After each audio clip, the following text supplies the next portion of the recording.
This channel does not promote any violent, harmful, or illegal activities. All content provided by this channel is meant for an educational purpose only. কনিনিকার কি মনে হয় সরকার বদল দরকার?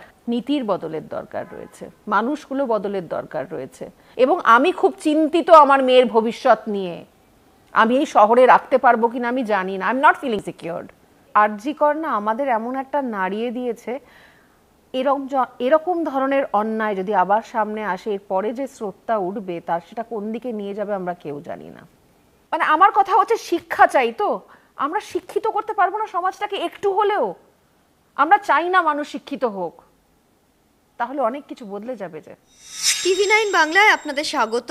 আমার সাথে কনিনিকা বন্দ্যোপাধ্যায়। কনিনিকা, আজকে আমাদের কথোপকথনের প্রধান কারণটা হচ্ছে তোমার নতুন ছবির রিলিজ, যেটার নাম সুকন্যা, এবং যেটা কন্যাশ্রী প্রকল্পের আধারে তৈরি।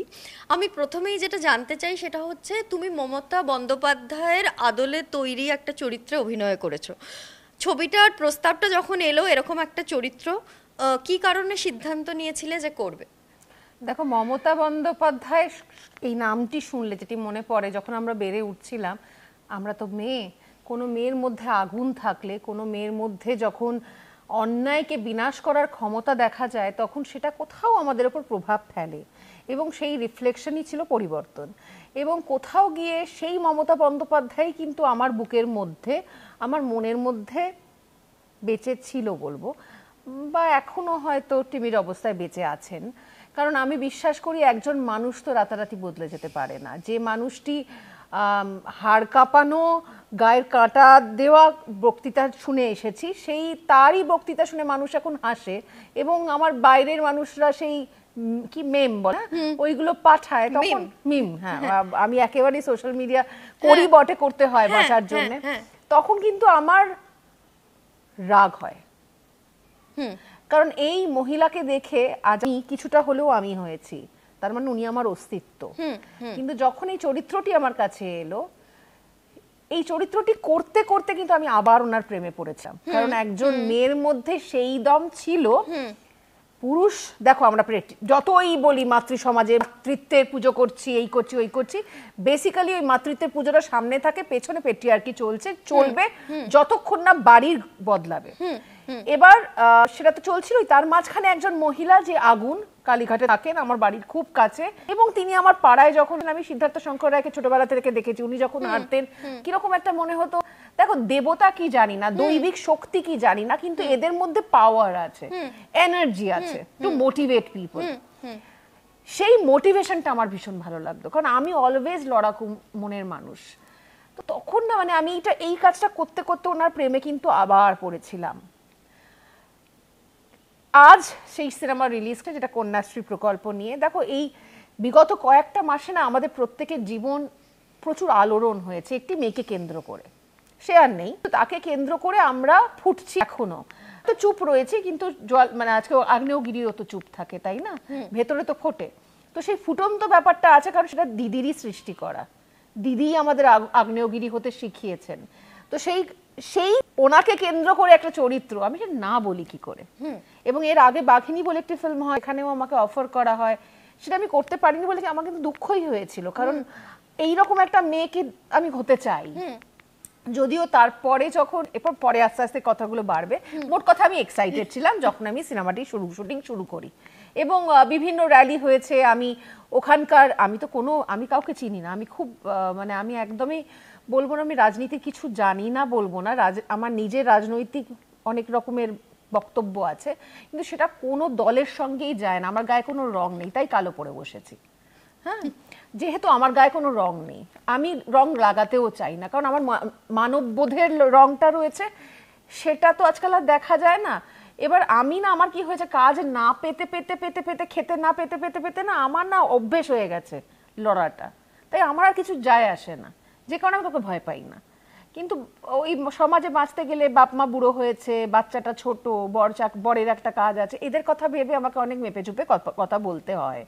কিন্তু আমার কথা তুমি যদি জিজ্ঞেস করো, আমি বলবো কন্যাশ্রী প্রকল্প নিয়ে কাজ হয়েছিল, এবং কাজটি করতে গিয়ে আমার বেশ কয়েকজন মানুষের সঙ্গে অভিনয় করি আমি, স্বপন দেবনাথ, শান্তনু সেন, যাদেরকে কাছ থেকে জানতে পেরে আমার দারুণ লেগেছে। স্বপন দেবনাথের কাছে আমি উনি কিভাবে নন্দীগ্রামের সময় কিভাবে রাত্রিবেলা রাস্তায় বসে আছেন, সেই আন্দোলনের কথা শুনেছি, রক্ত গরম করার সব আন্দোলনের গল্প। এবং ভালো তো বেসেছি মমতা বন্দ্যোপাধ্যায়কে, মিথ্যে কথা কেন বলবো। ঠিক, যেটা জানতে চাই সেটা হচ্ছে যে এই একটা চরিত্র, সেই চরিত্রটা যখন কনীনিকা বন্দ্যোপাধ্যায় ফ্লোরে দাঁড়িয়ে করছে, তখন সে বলছে যে আমি মমতা বন্দ্যোপাধ্যায়কে ভালোবাসছি। আবার আরজি করের মতো ঘটনা আমরা দেখছি, রাস্তায় মিছিল হচ্ছে এবং কনীনিকা বন্দ্যোপাধ্যায় যে মিছিলে হেঁটেছে সেই মিছিলের স্লোগানটা কিন্তু খুব স্পষ্ট ছিল। বিকজ আমরা এরকম অনেক মিছিল দেখেছি যেখানে শুধু জাস্টিস ফর আরজি কর বলা হয়েছে, কিন্তু তুমি যে মিছিলটায় ছিলে সেখানে একেবারে মমতা বন্দ্যোপাধ্যায়ের অপসারণ চাই এই স্লোগান উঠেছে এবং আমরা দেখেছি তুমি সেই মিছিলে আছো।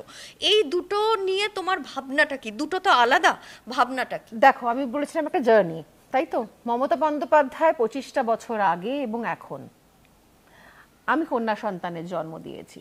যে সময় আমি বড় হচ্ছিলাম তখন দিদি নিজের জায়গা দখলের জন্য একটা আন্দোলন করেছিলেন এবং ওনাকে সব আন্দোলনের কাজে যেত। আমি হাজরা মোড়ে থাকি, প্রত্যেক হাজরা মোড়ে প্রত্যেক রোববার বা সোমবার করে একটা না একটা ধর্ণা বসতো এবং আমার মনে আছে আমাদের স্কুল যেতে আসতে অসুবিধে হতো, কিন্তু তবু আমরা সাপোর্ট করতাম এটা ভেবে যে একজন মেয়ে ন্যায়ের জন্য লড়ছে। এইবার ন্যায়টা দেখতে পেলাম না। আর আমি বললাম না আমার ধর্ম মানব ধর্ম, আমি কিন্তু পুজোয় পুষ্পাঞ্জলি এবার দিইনি। হ্যাঁ, আমায় কয়েকটা কাজে দেখতে পাবে, আমি গেছি নিশ্চয়, আমাকে রোজগার করতে হবে, আমার তো এটাই কথা, এই যে অভিনয়টা করেছি এটা আমার প্রফেশন। কিন্তু যদি আমাকে ইমোশনালি জিজ্ঞেস করো Kaneenika are you supporting the whole thing, no I am not supporting. কনীনিকার কি মনে হয় সরকার বদল দরকার? সরকার বদল হলে সরকার আসবে, সেটাই তো নেই। নীতির বদলের দরকার রয়েছে, মানুষগুলো বদলের দরকার রয়েছে এবং একটু মানবিকতা বোধের দরকার রয়েছে এবং একটু কম রোজগারেরও দরকার রয়েছে। একটু যদি কালো টাকা কমে, একটু যদি ফায়দা কথা ভাবা বন্ধ করি, মানুষের কথা ভাবি। আমি একেবারে আবার বলছি কোনো রং আমার গায়ে নেই, হ্যাঁ, মানববোধ বলছি বলেই ভেবে নিও না লাল রং আছে, না একেবারেই নয়। আমি একজন মানুষ এবং আমি খুব স্পিরিচুয়াল একজন মানুষ। আমি এই বিশ্ব ব্রহ্মাণ্ড এবং আমাদের সূক্ষ্মতম সূক্ষ্ম জিনিসের কথা ভেবে একটাই কথা বলতে পারি, আমরা যদি একে অপরের কথা না ভাবি এই বিশ্বও আমাদের কথা ভাববে না, এইটুকুন আমি জানি। কারণ all action has its own reaction, তো ইকুয়াল রিয়াকশন। তো একেবারেই সেটা যেদিকে আমরা এগোচ্ছি সেদিকে কোনো ফ্রুটফুল জিনিস আমি দেখতে পাই না এবং আমি খুব চিন্তিত আমার মেয়ের ভবিষ্যৎ নিয়ে। আমি এই শহরে রাখতে পারবো কিনা আমি জানি না, I am not feeling secured. আমার বলতে ভয় নেই, আমি কোয়েস মল যেতে, আমি রাস্তা ক্রস করতে, কারণ যা যা পড়ছি, যা যা দেখছি, আমি যখনই আমার মেয়েকে নিয়ে একা যাই আমার আজকাল টেনশন হয়। কলকাতা শহর কোনোদিনও ভয়ের শহর ছিল না। কলকাতা শহর একজন মুখ্যমন্ত্রী, যেখানে বাঙালি বলছি সরি, একজন মহিলা নারী, সেখানে একটা ভয়ের শহর হয়ে উঠবে কেন? কন্যাশ্রী প্রকল্প হচ্ছে, লক্ষ্যশ্রী হচ্ছে, আরো কত রকমের শ্রী আছে। আমার কথা হচ্ছে এই শ্রীগুলো যেমন একটা পজিটিভ জায়গা আছে, একটা নেগেটিভ জায়গাও আছে। নেগেটিভ জায়গা কি? কন্যাশ্রী কারা পাচ্ছে? তারা কি পড়াশোনা করছে এই টাকাটা নিয়ে? সেটা কি কেউ দেখছে?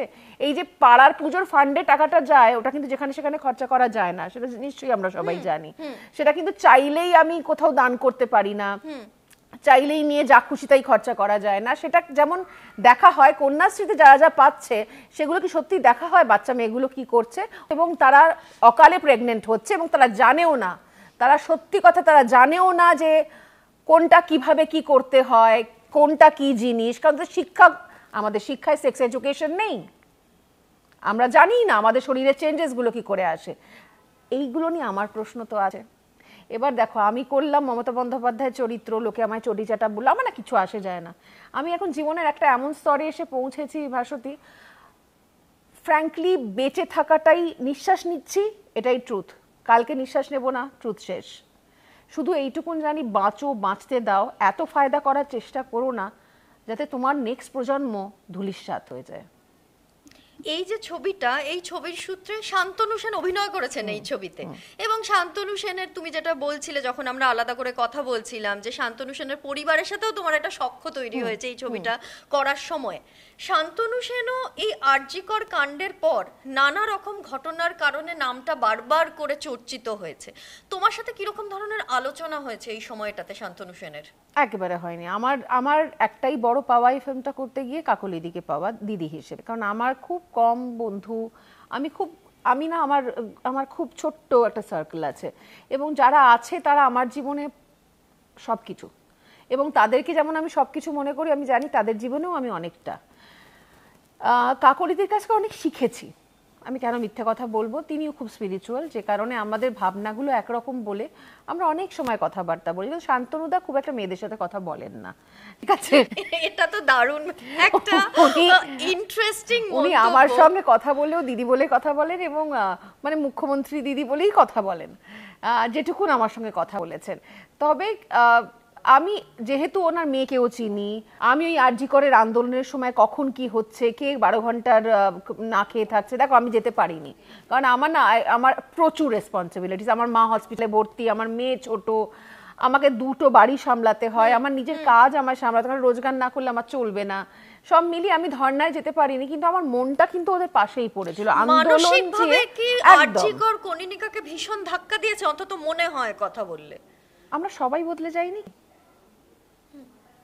আমি শুধু পুজোয় ভিড়টা কি করে হলো বুঝলাম না, এটা আমার কাছে একটা বড় প্রশ্ন। তবে এটাও দোষ দেওয়া যায় না, সাধারণ মধ্যবিত্ত বাড়ির মানুষের এন্টারটেইনমেন্ট হলো দুর্গাপুজো, এবং সেটাই তো বিক্রি হয়ে আসছে লাস্ট কটা বছর ধরে। এটাকে ভুলি কি করে? এই থিমগুলোই তো বিক্রি হয়ে আসছে। তাহলে সেটাকে বাদ দিয়ে ভাবতে গেলে আরজি করে যে মানুষগুলো প্রত্যেক দিন রাস্তায় আমরা নামলাম, আমি যে কদিন নামতে পেরেছি, বা প্রত্যেকে আমার বন্ধুরা তো জানি, এবং আমি মানে আমার মন প্রাণ আমার সবটা ওদের কাছে থাকতো, আমি রাত জেগে থাকতাম যে ওরা খাচ্ছে না, প্রত্যেক মুহূর্তে নিউজ দেখছি। এবং আমার মায়ের একজন ডাক্তার, জুনিয়র ডাক্তার, যাকে আমি ওপিডিতে নিজে দেখিয়েছি, আমার মাকে, অর্ণব, হ্যাঁ, এই মানুষগুলোকে আমি কাছ থেকে দেখেছি, and I know their potential. ওরা আমাদের ভবিষ্যৎ, আমাদের শহরের শুধু নয়, আমাদের ভারতবর্ষের ভবিষ্যৎ। সেই জায়গায় দাঁড়িয়ে না এটা আমায় কাঁপিয়েছে, আমাকে বলে নয়, সকল মধ্যবিত্ত বাড়ি যাদের লেজে পা না দিলে ফোঁস করে না তাদেরকেও কাঁপিয়েছে। এবং আমার মনে হয় আমরা সবাই একসাথে কোথাও ফোঁস করেও ছিলাম, কিন্তু সেই ফোঁসের হাওয়া। আরজি করের 90 দিন পেরিয়ে গেছে, আরজি কর কাণ্ডের পরে প্রায় 100 দিন আমরা ছুতে চলেছি। এতদিনের যে আন্দোলন হলো, এই যে আন্দোলনের শহরটা, সেটার কি এই মুহূর্তের যা চিত্র, সেখানে আমরা এটাকে একটা ব্যর্থ আন্দোলন হিসেবে ব্যাখ্যা করব? না, আমি কোনো জিনিসকে ব্যর্থ ধরি না। সব সময় সুনামি এলেই ধ্বংস হবে তার কোনো মানে নেই। এটা যে সুনামি হয়েছে এমনটাও নয়, হয়তো সামান্য একটা ঢেউ ছিল। আজকে যেখান থেকে আমরা প্রত্যেক দিন সহ্য করতে করতে, বদল দেখতে দেখতে, অন্যায়ের প্রতিবাদ না করতে করতে প্রত্যেকেই ক্লান্ত হয়ে পড়েছিলাম, সেই জায়গা থেকেই মানুষ এগিয়ে এসছে। এবং আমি বলতে পারি এর পরেও, মানে আমি বাসতি আমি ক্লোজলি মানুষদের দেখেছি, মানুষ কিন্তু এখন যে পর্যায়ে তারা পৌঁছেছে, মানে তাদের না সহ্য শক্তিটা কমে গেছে। মানে ভাবো, একটা ছেলে হয়তো কিছু উঁচু স্বরে বললো, অন্য একটা মেয়ে গিয়ে চড় মেরে দিল, আমি নিজে রেখেছি রাস্তায় ঘুরছে, এবার সেগুলো কিন্তু অযাচিত, দরকার নেই, আমরা কিন্তু শান্ত থাকতে পারতাম। কিন্তু কি হয়েছে, আরজি কর না আমাদের এমন একটা নাড়িয়ে দিয়েছে, এরকম ধরনের অন্যায় যদি আবার সামনে আসে, এর পরে যে স্রোতটা উঠবে তার সেটা কোন দিকে নিয়ে যাবে আমরা কেউ জানি না। এবং আমাকে তুমি যদি ফ্র্যাঙ্কলি জিজ্ঞেস করো দিদি, আমি কিন্তু দিদিকে এখনো ভালোবাসি একজন মেয়ে হয়ে, এবং আমি বিশ্বাস করি না যার ভেতরে এতটা আগুন সে একজন মেয়ের পাশে থাকবে না। এটা কিন্তু আমি খুব ইমোশনাল জায়গা থেকে বলছি, কারণ আমার মনে হয় আমি যখনই এই পুজোর কটা দিন না, আমাদের গৃহপ্রবেশ হয়েছে, আমাদের নতুন চ্যাপ্টার শুরু হয়েছে জীবনে, আমার মা ভীষণ অসুস্থ, কিন্তু সব কিছুর মধ্যে আমার কিন্তু ওই মেয়েটি তিলোত্তমার মা বাবার কথা আমি ভুলতে পারিনি, কারণ আমি নিজে একজন মেয়ের মা। আমি একজন মেয়ে যার কাছে আমার বাবা মাই আমার সব কিছু। এবং আমার প্রত্যেক মুহূর্তে কালী পুজোর সময় মনে হয়েছে তার বাড়িতে কিন্তু প্রদীপ জ্বলছে না, আমাদের সবার বাড়িতে মোমবাতি লাগলো, আমরা মোমবাতি নিয়ে রাস্তায় হাঁটলাম, তার বাড়িতে কি হচ্ছে আমরা কিন্তু কেউ জানি না। তারা কি ঠিক আছে? আমরা কি কিছু করতে পারলাম? আমি এইটুকুন জানি যে আমাদের নেক্সট জেনারেশন, আমার মেয়ে মাঝে মাঝে আন্দোলনের স্বরে অনেক কিছু চায় আমার কাছে, আন্দোলন কি আমার মেয়ে শিখলো, নেক্সট জেনারেশন বুঝলো যে না পেলে ছিনিয়ে নিতে হবে। এবং এই যে ঢেউটা উঠেছে ভাস্বতী, এটা চেপে যাওয়ার মতো ঢেউ নয়, জানো, মানে আমার মনে হয় কিছু মানুষের শিরদাঁড়া যে আছে এখনো, মানে ভাবো না, আমি এই মুহূর্তে দাঁড়িয়ে যে কথাগুলো বলছি, আমার কি সাহস, অসীম সাহস আমার, এবং যেখানে আমার কোনো ব্যাকগ্রাউন্ড নেই, আমাকে চটিচাটা কেন লোকে বলে আমি জানি না। হ্যাঁ, আমি পয়সার জন্য যাই, অনেক মঞ্চে গিয়ে দাঁড়িয়ে ভাই নমস্কার করে দুটো গাল গল্প দিই, কারণ আমার টাকা আসে তাতে। কিন্তু আমায় জীবনেরও মানে আমাকে টিএমসি নামই বলছি, নাম করেই বলছি, ওই দল আমায় কোনোদিন ডাকেও নি, আমি কোনোদিন কোনো ফাংশনে যাইও নি, কোনোদিন ওদের সাথে আমার মঞ্চে আপনারা দেখবেনও না। কিন্তু তারই সিনেমা আমি করেছি, দিদিকে ভালোবেসে করেছি, এবং তারপর তার এগেনস্টেই বসে কথাটা বলছি। কি সাহস আমার! আর একটা সাহসী কথা তুমি বললে, যেটা কালো টাকার কথা তুমি বললে, যে এতটা কালো টাকা পশ্চিমবঙ্গে না হলেও হয়। আমি যেটা জানতে চাই সেটা হচ্ছে যে এই যে বাংলা ছবির জগৎ, এখানে ইন্ডাস্ট্রির ভেতরে যারা আছে তারা জানেন যে এখানে প্রচুর কালো টাকা ঘুরছে এবং সেটা নিয়ে কাজ হচ্ছে। এবং আমরা যদি স্টেজ শো দেখি, সারা পশ্চিমবঙ্গ জুড়ে যে স্টেজ শো হচ্ছে, সেখানেও আমরা বলি কি কালো টাকা ব্যবহার হচ্ছে কি। অবশ্যই। তোমার এটা কি মনে হয় আমি যে বন্ধ হলে তাহলে আর্টিস্টদের কি হবে? হোক না বন্ধ, কি হবে? লাক্সারি কমবে, খুব অসুবিধা হবে। আমি এর আগেও একটা ইন্টারভিউতে বলেছিলাম, আমার না অভাব দেখতে দেখতে আমার না খুব অসুবিধা হয় না। আমাকে ফুটপাতে হাঁটতে দেখবেন আপনারা, আমার যখন পকেটে পয়সা থাকে না আমি লাক্সারি দেখাই না। এখন যার বাড়িতে বসে, আমার বরের বাড়িতে বসে আছে, আমার মুরদ নেই, সত্যিই নেই, এবং আমি আমার মুরদ জানি, এবং তাতে আমার কিচ্ছু যায় আসে না। আমি মাথা উঁচু করে বাঁচি, আমার রোজগার খুব সীমিত, তাই দিয়ে আমি খুব কষ্টে জীবন চালাই। লোকে ভাবে বাবা বিশাল সেলিব্রিটি, একদম নয়, বিশ্বাস করুন। কাজ না থাকলে আমি মঞ্চ করি না, আমি মাচা করা ছেড়ে দিয়েছি আজকে প্রায় 15টা বছর। আমার কাছে কালো টাকা নেই, আমি কালো টাকা কারণ আমি কোনো কাঁচা টাকার কাজ করি না, আমি জিএসটি দিই, এবং আমি সেটা খুব প্রাউডলি দিই। I feel proud of it. I pay 30% of tax of আমার নিজের রোজগার থেকে, যেটা আমার মানে ওই 30% যদি না কাটতো আমার জীবনটা চালাতে একটু সুবিধে হতো, তাও আমি দিই, তাও প্রাউডলি দিই, কারণ আমি ওই পার্সেন্টেজের মধ্যে পড়ি যারা ট্যাক্স দেয়। তাহলে এই শিক্ষাটা কেন আমাদের আর্টিস্টদের মধ্যে ঢুকবে না? কেন ঢুকবে না ওই সমস্ত, মানে আমার কথা হচ্ছে শিক্ষা চাই। তো আমরা শিক্ষিত করতে পারবো না সমাজটাকে একটু হলেও? আমরা চাই না মানুষ শিক্ষিত হোক, তাহলে অনেক কিছু বদলে যাবে। যে তাহলে ভোট কেনা অনেক কিছু বদলে যাবে। আমি আর কেন সেই গল্পে গেলাম, মানে সেটা শুধুমাত্র এক দল বলে নয়, সব দলেরই এক ভাই, এ বলে আমায় দেখ, ও বলে আমায় দেখ, কাকে দেখবো সেটাই হলো কথা। হয়তো আজকে আমি ওই জায়গায় থাকলেও আমি একই কাজ করতাম। তাই আমি আমার আর্টিস্ট বন্ধুদের দেখে অবাক হই না, কারণ তারা বিজনেস করতে নেমেছে। This is a business, politics is a business, they are earning money, hell lot of money, তাই না? এবারে আমি এগুলো গর্ববোধ করে বলছি সব কথাগুলো আমারই, মানে দেখো আমি আবার বলছি ভাস্বতী, স্ট্রাগল করতে করতে না আর কিছুতে ভয় লাগে না রে। মানে আমি জানি যে আমি যখন আমার পকেটে 20 টাকা পড়ে থাকে তখন ঠিক কিভাবে আমি জীবনটা চালাবো। পেট্রোলের পয়সা যখন ব্যাগে থাকে না, আমি বরের কাছ থেকেও চাইতে পারি না। আমি জানি আমি কি করে নিজেকে মোল্ড করে কোন ব্যাগের ফাঁক থেকে সেই টাকাটা বার করবো। এগুলো লোককে বলা যায় না, কিন্তু বিশ্বাস করুন এতেও মাথা উঁচু করে বাঁচা যায়। আমাকে কোনো ডিরেক্টর কাজ দেয় না, তাতেও ওই মাথা উঁচু করে বাঁচি। এই প্রশ্নটা আমি করতে চাই যে কনীনিকা বন্দ্যোপাধ্যায় একসময় টেলিভিশনের একদম সুপারহিট নায়িকা, তারপরে একটা ছবিতে তাকে লঞ্চ করা হলো, সেই সময় পরপর ছবির নায়িকা, তারপরে কনীনিকা বন্দ্যোপাধ্যায়ের কেরিয়ারে কি এমন হলো যে তাকে পার্শ্ব চরিত্রতে শিফট করে যেতে হলো। সেটা দেখতে গেলে ভাস্বতী, আমি 2004-এর কথা বলি, যখন আমি শিফটটা নিজে করছিলাম, কারণ আমি বুঝতে পেরেছিলাম আমি না তথাকথিত এই ইন্ডাস্ট্রির মতো একেবারে নই। ওই সুন্দরী বোকামাথাটা আমার নয়, এবং সবাই যে সুন্দরী বোকামাথা এটা নয়। সবাই সুন্দরী বোকামাথা হয়ে আমি এই বড় বড় মাথাদেরকে ইউজ করে নিজের জায়গা তৈরি করে। প্রবলেমটা হলো আমি ওই ইউজটা করতে পছন্দ করি না, এবং যারা করে তাদেরকে আমি জাজ করি না। খুব ভালো করাই উচিত, আমি পারি না করতে, বিকজ আমার গ্রুমিংটা এমনভাবে হয়েছে না, ওই মানে বাচ্চার বেলা থেকে যখন মানুষকে একরকম ভাবে তৈরি করা হয় গঠনটা, আমার ওই গঠনটাতেই গন্ডগোল আছে। তাই আমি ওই আমি কোনো পরিচালকরা কম্প্রোমাইজ করতে বললে অ্যাবসলিউটলি আমি কোনোদিনও করিনি। কোথাও বসে তুই আমি একমাত্র, আমি নামই বলছি, রানা সরকারের সঙ্গে ওদের আমাদের বন্ধুত্ব হয়েছে, তখন আমরা আড্ডা ফাড্ডা মারতাম, কারণ ভদ্রলোককে আমার খুব সেফ এবং ভদ্রলোক মনে হয়েছিল। এখনো তিনি ভদ্রই আমার সঙ্গে, এবং বাকি দেখতে গেলে আমাকে তো কোথাও দেখা যায় না, কে দেবে আমায় কাজ? কিন্তু খুব দুঃখ হয়, বিশ্বাস কর, মাঝে মাঝে খুব রাগও হয়, কিন্তু আর ফ্রাস্ট্রেশন নেই। যে রাগ দুঃখটা কেমন করে বললাম দেখলি তো, ওটা খুব কয়েক সেকেন্ডের কারণ আমি এখন বুঝে গেছি যেটা হওয়ার সেটা হবেই। সেই জন্যেই কিন্তু এই সিনেমাটা করা, তার কারণ আমার তখন একদম কাজ ছিল না হাতে, আমার টাকার খুব দরকার ছিল। যে আমায় ভালো পয়সা দেবে তার সাথে আমি কাজ করব, যে চরিত্রই হোক না কেন। সেই কথা মাথায় রেখে এই কাজটাকে হ্যাঁ করা, কারণ আমাকে এরা টাকা দেবে বলেছিল, আমি কাজটা করতে হ্যাঁ করে দিই। কারণ আমি একটা জিনিস ভেবেছিলাম, মুখ্য চরিত্র, হোয়াট এভার সেট অ্যান্ড ডান, একটা one of the lead casting, যেখানে আমার অভিনয় করার জায়গা আছে, এবং অভিনয়টাই তো কেউ করতে দিচ্ছে না। পার্শ্ব চরিত্রে প্রমাণ করতে করতে আমি ক্লান্ত নিজেকে। কেন করতে হবে বলতো? মানে আমি তো জানি আমি কেমন অভিনয় করি, এবং দেখতে শুনতে খুব একটা খারাপ নই, সেটাও আমি জানি।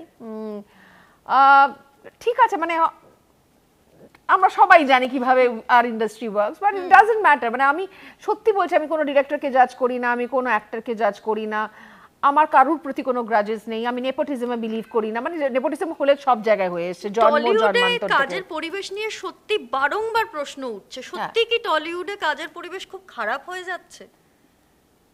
জেনারেশন বদলালে তো বদলাবেই, আমি বলি না, আমি খুব অ্যাকসেপ্ট করতে ভালোবাসি। আমি যখন সহচরী করি আমি রিয়েলাইজ করি, সিরিয়ালের কথা বলছি, রিয়েলাইজ করি যে জেনারেশনটা বদলে গেছে। তাদের কাছে এই মুহূর্তে সোশ্যাল মিডিয়াটাই হলো ইম্পর্টেন্ট। সোশ্যাল মিডিয়া দিয়ে, তাদের ফলোয়ার দিয়ে জাজ করা হয় তোমার দাম কত। এবার তোমার আমার নেই বেশি, আমি জানি না আছে হয়তো কিছু, মানে সেটা তো আমাকে করতে হয় তাই আমি করি, কিন্তু আমাকে ওই কোনো কোম্পানি রেখে আমার একটা কেউ করছে, আমি ছবি তুলছি, রিল বানাচ্ছি, আমার খুব একটা দেখবে না। আর আমার এই গানের টিকটকে নাচতে আমার একদম ভাল লাগে না। দু একবার জোর করে সবাই করিয়েছে, কিন্তু আমার মনে হয় আমি পয়সা নিয়ে করি, ফ্রিতে কেন করবো? মজা করে করলাম সবাই মিলে, সেটা আলাদা কথা, সেটা আজকে আমি আর তুইও করতে পারি, সেটা মজার জিনিস। কিন্তু বাকিটা আমি করতে পারি না, সেটা আমার সঙ্গে যায় না, আমি ম্যাচ করাতে পারছি না। বাঁচবার জন্য যেটুকুন দরকার আমি করব। তবে সত্যি কথা বলতে কি, বিদেশে গেছিলাম মাঝে, গিয়ে দেখলাম মানুষ বই পড়ছে, দেখে বড্ড ভাল লাগলো। মোবাইল দেখলাম না হাতে কারোর, এবং সেটা আমাকে না মনে, ওই একটা পজিটিভ আলো হয় না, তখন ওই আলোটা জ্বললো, মনে হলো আমরা তো 20-25 বছর পিছিয়ে, ডাউন দ্য লাইন 20 ইয়ার্স আমরা আবার বই পড়বো। তো সেটা আমি কোত্থেকে কোথায় চলে গেলাম। তবে ওই কাজ পাইনি, সত্যি তো পাইনি, এবার সেটা তো সবাই জানে আমি পাইনি। কেন পাইনি কারোর কাছে উত্তর নেই, তবে আমি এটা বিশ্বাস করি, যেহেতু কারোর উপর আমার রাগ নেই তার জন্য, সবটাই না মানে ডেস্টিনিতে থাকা দরকার আছে। and I have no issues, আমি এইটুকুনি কাজ করেছি, মানুষ আমাকে এত ভালোবাসা দিয়েছে, শুধু আমি মিথ্যে বলবো না, আমি চিরকৃতজ্ঞ। মানে আমার, মানে আমাকে কখনো মেঘ কখনো বৃষ্টি, এক আকাশের নিচে কবে করেছে 25 বছর আগে, মানুষ এখনো যেভাবে জড়িয়ে ধরে, অন্দরমহল আদর করে, আমি মানুষের কাছে কৃতজ্ঞ। তারাই আমায় বাঁচিয়ে রেখেছে, তারা আমার জীবনের শক্তি চলার পথে। ঠিক। আমি শেষ প্রশ্ন করতে চাই, যেহেতু তোমার একটা ভীষণ মিষ্টি মেয়ে আছে, একটা পরবর্তী প্রজন্মকে বড় করা এটা একটা বিরাট দায়িত্ব।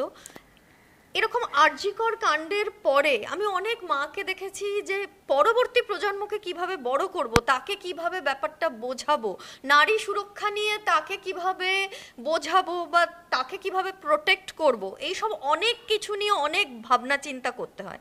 তোমার সাথে তোমার মেয়ের ইদানিং যে কনভারসেশনগুলো হয়, যখন কেউ থাকে না, যখন তুমি আর ও থাকো, কি রকম ধরনের কনভারসেশন হয়? আমার সেদিন একটা দারুণ জিনিস লেগেছে, আমি মানে ভেতরে ছিলাম, আমি চেঞ্জ করছি, আমি দেখছি ওর বাবা ওকে বসে গুড টাচ ব্যাড টাচ শেখাচ্ছে। এবং যেটা আমার সব থেকে ভালো লাগলো, যে এখন শুধুমাত্র নারী বলে নয়, সবাই আমরা চিন্তিত। একজন মেয়ের জন্ম দিলে প্রত্যেক বাবা মা চিন্তিত, সেই মেয়ে, তাকে বাইরে যেতে হবে, কাজ করতে হবে, গুড টাচ ব্যাড টাচ জানতে হবে। তবে আমার মনে হয় যেমন মেয়েদের আমরা শেখাচ্ছি, ছেলেদেরও কিন্তু গুড টাচ ব্যাড টাচ শেখার সময় চলে এসেছে, কারণ তারাও শিখছে, তাদেরও কিন্তু মোলেস্ট হতে হয়। মানে আমি চাই না, মানে আমি এমন আমি কি হয়, কথাবার্তা অনেক ডাক্তারদের সাথে হয় তো শুনেছি, এবার ওরাও শিখছে। কিন্তু আমার শুধু এইটা চাই যে এখনো অবধি না, এই ভারতবর্ষের প্রত্যেকটি ঘরে যতক্ষণ না অবধি একজন স্বামী তার স্ত্রীকে সমপরিমাণ সম্মান দেবে, ততদিন পর্যন্ত কোনো বাচ্চার চোখে তার মা সমান হবে না। আর যে ইনসিকিউরিটি নিয়ে তার মা রয়েছে, সেই ইনসিকিউরিটি তার ভেতরে বীজের মতো বপন হবে। তাই আমাদের উচিত বাড়ি বদলানো, বাড়ি বদলালে সমাজ বদলাবে, সমাজ বদলালে রাজ্য, রাজ্য বদলালে দেশ। কারণ আমাদের শুধুমাত্র মেয়েদের শিক্ষা দিয়ে লাভ নেই, ছেলেগুলোকে তো শিক্ষা দিতে হবে। একটা ছেলে এসে যখন দেখবে তার বাবা তার মাকে খুব সম্মান দিয়ে কথা বলছে, ভালোবেসে কথা বলছে, একজন মানুষের মতো করে কথা বলছে, কুকুরের মতো, কুকুরকেও কুকুরের মতো বিহেভ করা উচিত নয়, আমি শব্দটা বলে ভুল করলাম, কারণ আমার মনে হয় ওদের মতো লয়াল মানুষও নয়, কারণ আমি ওদেরকে অনেক আগে রাখি মানুষের। এবং মানুষ যখন হ্যাট হ্যাট করে, বউদের সাথে তো করে, চোখের সামনেও দেখেছি, এবং আমি অনেক সময় প্রোটেস্টও করে ফেলি, আমার ক্ষেত্রেও হয়েছে। মানে আমার, কারণ এটা এটা দোষ নয়, এটা আমাদের পুরুষদেরকে এইভাবে বড় করা হয়েছে। তাহলে যে বীজগুলো এখন পোঁতা হয়েছে, বীজ থেকে শুরু করতে হবে। তো সেই বীজগুলো যখন অঙ্কুর হবে, সেই অঙ্কুর থেকে বৃক্ষ হওয়ার আগের ফেজটাতে আমাদেরকে ওদেরকেও শেখাতে হবে যে মেয়েদেরকে সম্মান দাও। মেয়েদেরকে সম্মান না দিলে, সমাজ এক না হলে, নারীরা কোনো কীট নয়, কোনো জীব নয়, নারীরা সমকক্ষ, তারা এখন রোজগারও করে। মানে আজকে আমি এই কথাটা আমি বলতে গিয়ে বলতে চাই যে লক্ষ্মীশ্রী হয়েছে।